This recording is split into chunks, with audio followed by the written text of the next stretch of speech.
匿喺邊度啊？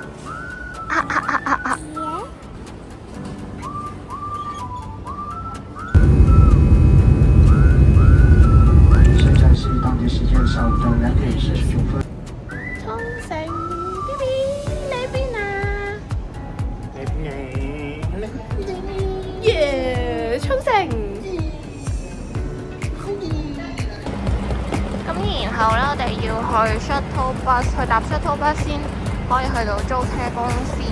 咁我哋間租車公司係 Toyota Rent a Car， 咁所以咧，我哋就去11號位。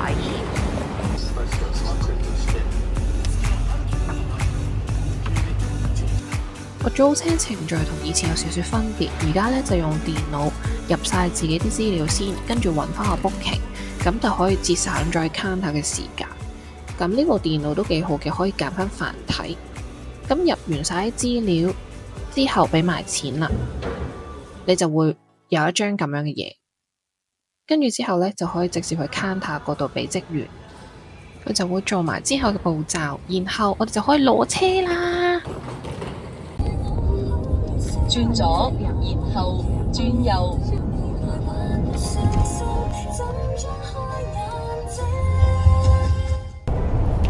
Hello，我哋終於到咗沖繩啦！我哋係由朝早7點鐘喺中山出發啦，因為我哋而家搬咗中山住。咁跟住之後7點鐘已經上車，跟住之後經廣州個機場，跟住而家喺沖繩已經係晏晝嘅5點鐘，終於租完車，跟住之後呢，而家就去緊名湖食嘢。咁食完嘢親仔，跟住然後就再去當期做補給，去當期做補給嘢咧，就會直接去酒店 check in。因為我哋咧住嗰個酒店咧就喺古利島，喺古利島嗰度嘅，咁所以因為如果一旦即係 touch wood 啦，我梗係唔想啦，天氣唔好嘅話咧，咁我哋就封橋出唔到嚟，咁所以就一定要補給足夠我哋嘅食材。成個行程咧總共就10日9夜嘅。我 plan 行程嘅時候係跟住我個仔需要去 plan 嘅，所以大家如果你嚟緊又會計劃可能同屋企人或者小朋友嚟沖繩嘅話，就可以繼續睇落去啦。同埋我想講呢，因為陳生呢喺出發之前係咁同我講天氣報告就話夜晚12度，朝早12度，所以早晚呢都係12度，跟住然後我就帶咗好多好厚嘅衫嚟沖繩，又點會着嗰啲衫嘅呢？你睇下就係呢啲。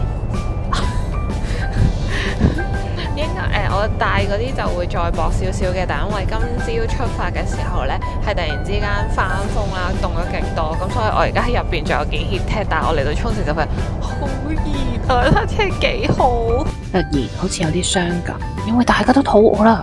全大劈沙輪上嘅甜花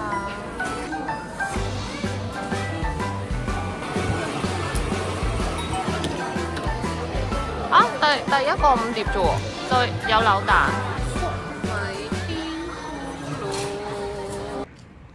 啱啱食完庫拉壽司出嚟，咁其實我又覺得唔係真係有啲人講到勁劣食咯，因為咁佢入邊有一啲壽司啦，咁當然壽司質素唔會好高啦，因為1分錢1分貨嘛。咁另外，但係佢又有小朋友啱食嘅嘢，即係陳仔頭先係食烏冬啦，跟住之後又有西蘭花，跟住又有魚，跟住之後又有燒粟米。咁其實全部都啱小朋友食。咁我覺得如果一家大細出嚟玩嘅話，都可以係一個選擇。同埋我覺得有得抽獎嘅話，小朋友會好開心。跟住而家就嚟呢間 Mega 嘅 Donkey 度大家喺度好努力咁樣揾緊佢心儀嘅零食。呢一個咁樣嘅設計呢，我以前喺超市見到呢，就係一啲果醬啊，即係可能係煉奶啊、牛油啊，我覺得真係好神奇，勁方便啦。跟住佢而家竟然出咗我最愛嘅 TKG， 我一定會試，好正好正。陳生又出動啦，就係佢嘅啤酒王國。不過其實日本啲酒呢，有啲真係做得好好嘅，所以呢，我哋通常嚟日本呢，都會試好多唔同嘅品種。如果住古宇利島呢邊呢，太夜返去嘅話係勁黑㗎，冇嘢睇到㗎，好仲有架車陪我哋啫。我終於到酒店啦，勁料！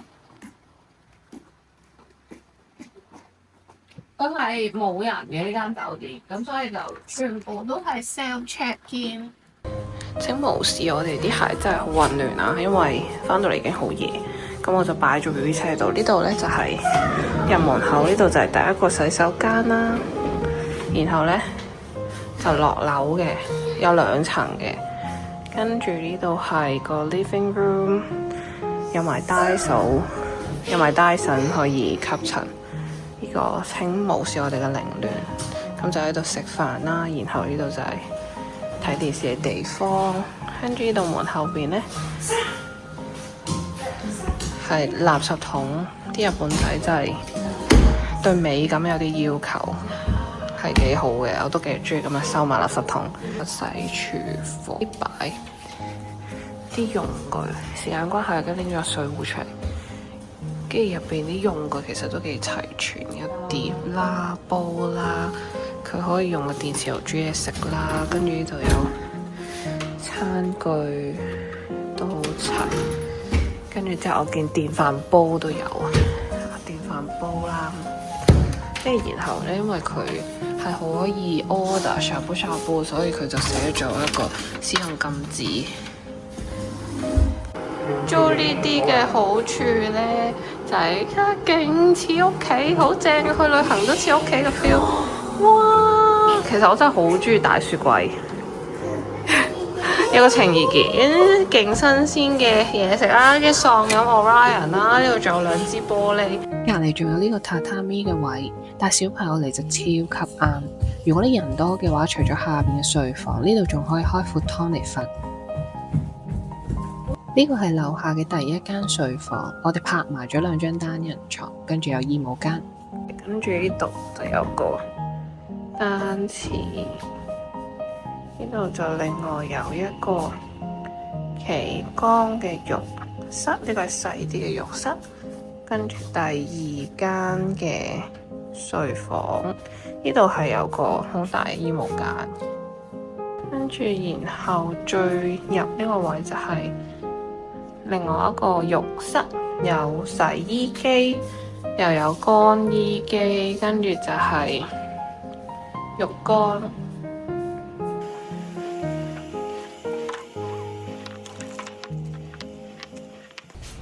早晨啊，大家，呢個就係我哋琴晚 check in 嗰間酒店個 view，環境優美，相信都唔使多講噶啦。今朝瞓醒覺得都幾舒服，不過因為琴晚真係太夜翻嚟，所以我哋住真啲 check out 嘅時候再同大家講係咪真係推薦。呢度可以望到成條古伊利大橋啊！我哋今日嘅行程就好簡單嘅啫，而家去買咖啡，跟住之後就去食海鮮，跟住然後呢，就去超市買嘢，跟住今日翻嚟打邊爐。我哋而家朝聖Sin-Mei Coffee Shop。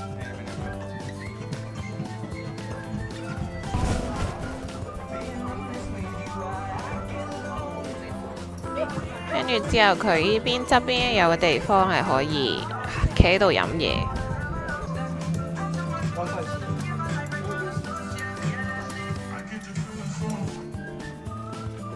好飲嘅位呢，就係咁，因為佢批到好薄啦，咁所以佢嗰個黑糖係入口即溶，跟住之後然後又唔會勁甜，但係個黑糖味好出，勁好飲，所以我會買呢個黑糖，翻去。佢就用咗呢個生黑糖，跟住佢有得買，咁呢個就係16N一包。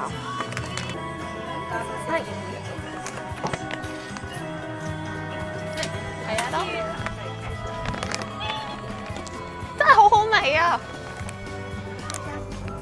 買完咖啡第一站，我哋而家喺呢個小海邊食呢個本部魚絲食堂。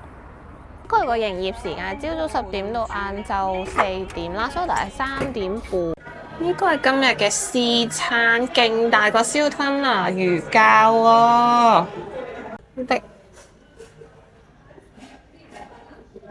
好靚啊！跟住之後呢個係嗰個刺身定食、船定食，我懷疑呢，佢係個魚湯嘅大細定咗個價錢，跟住之後我就嗌咗碗大湯啦，勁大碗湯啦，勁大碗湯。佢係嗰個雞嘅，個個都話要呢一個海鮮味噌。試下先。嗰個魚湯入邊有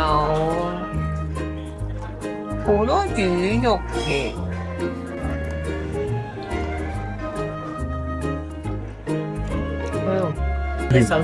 好鮮甜，但係真係太大碗，係咪吞拿魚餃？好似係，係咯。係啊，好脆喎。咁但係如果食吞拿魚餃可能係一碗白飯開心啲，熱辣辣嘅白飯。醋飯都熱咗。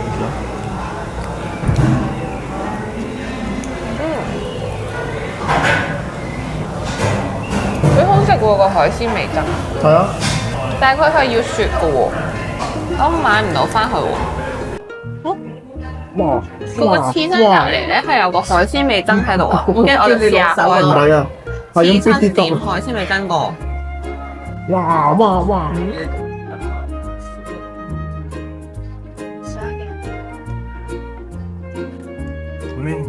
我覺得好似應該點豉油喎。我哋另外叫咗個炸雞翼。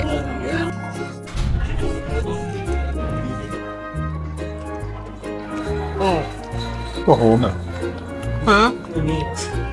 咩炸到有汁啊，爆光！好滑。佢個雞翼入邊好嫩。好柴。食完啦，其實我哋頭先食到12點零左右呢，入邊已經開始多人，跟住而家係要排隊，而家嘅時間係1點鐘左右。我自己食完覺得刺身嗰個 set 唔係太特別，反而係陳生嗌咗個吞拿魚餃係幾特別嘅，同埋我見有啲人嗌炸魚啊，跟住之後佢入邊仲有其他烤魚啊。嗰啲 set 咧，呢啲 option 會好過真係食刺身。因為其實你刺身周圍都食到，但係佢嘅刺身唔係真係出色到必須要揀咯。即係佢係新鮮嘅，咁但係就係新鮮 only，但係冇特色咯。同埋嗰個吞拿魚餃係，我覺得係出邊係好難會見到嘅。即係我哋可能成日見到三文魚餃啦、牛筋魚餃啦，但係你吞拿魚餃呢樣嘢，我覺得係幾特別咯。如果你哋係住喺名湖或者可能你係古嶼離島嘅話，我覺得都可以嚟呢度嘅。咁但係就預早少少時間，12點開始排隊咯，我見應該係。咁所以可能你11點9嚟，11點9之前嚟咧都 OK。好，下一站。揾超市嘅時候咧，揾到呢一間叫做朱志共同賣店啦。咁原來咧呢一個咧係一個歷史遺留落嚟佢哋嘅一個沖繩嘅文化。因為以前呢啲大集團，譬如可能係羅森啊、七仔啊、Family Mart 呢一啲咧，佢唔想注資去一個偏僻嘅地方去開鋪頭。咁但係咧，因為居民可能喺附近生活啊，咁佢哋都要買嘢噶嘛。咁但係如果可能買嘢，佢哋就要去到好遠嘅地方。咁所以咧，佢哋村民咧夾埋一齊注資，跟住然後咧就開一啲咁樣類型嘅鋪頭咧，就提供翻一啲物資俾翻大家村民，就係方便佢哋生活咯。因為如果你諗下，突然之間可能冇一啲豉油或者冇咗糖，但係我可能要揸2-3個鐘車出去補貨嘅話，就勁唔方便。咁所以呢一個咧就係其實一路以嚟沖繩嘅一個文化。咁朱字其實就係金關人村附近嘅一個部落嘅名嚟嘅。我覺得有時去旅行咧，了解下可能人哋當地嘅文化，點解會有啲咁樣嘅鋪頭，其實都幾有趣。我哋而家去到超市，係金關人英市場。日本呢啲土著超市咧，最正就係有好多呢啲產地直送，跟住之後新鮮嘅蔬菜。我見到呢個係我好中意食嘅蟹茶碗蒸，刺身都有，不過我覺得其實沖繩嘅刺身唔係真係特別出色咯，因為色水睇落去，我就覺得唔係好靚。中湯壽司幾靚喎，係喎。壽司反而靚好多喎。咦嚇？壽司啲三文魚靚仔好多喎。可以買喎呢啲咁啊。大拖同中拖羅，其實都係爭5蚊，我就揀咗大拖。我哋買咗呢個黑毛和牛同埋呢隻宮崎黑毛和牛，今晚打邊爐，好正嘅感覺。其實日本啲嘢食係新鮮啦，抵食啦。跟住仲有沖繩最出名嘅鴨胡豬，呢個係雪鹽，我買咗呢一個。咁首先佢都幾多特點嘅，個個都話嚟到一定要買。咁就係因為首先佢個重量咧係輕過鹽好多啦，咁但係同鹽一樣，佢嗰個鹹度係冇分別嘅。但係當佢就算嗰個鹹嘅程度冇分別嘅時候咧，佢嗰個鈉含量咧就會少過我哋平時食嘅鹽3/4咁多。跟住之後佢個鎂啊、鈣啊、鉀嗰啲又高好多，咁所以相對嚟講就係健康好多。咁所以我就諗住買翻去試下，因為其實而家成日煮飯咧，鹽嘅比例會高好多。咁所以我覺得健康嘅鹽嚟講咧，都真係好重要。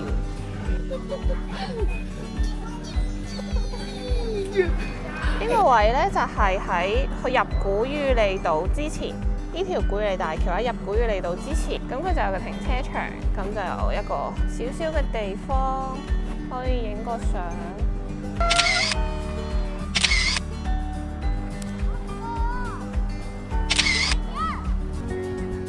望住呢個夕陽，聽住呢啲海風海浪聲，推薦我覺得古宇利島係一定要去嘅景點。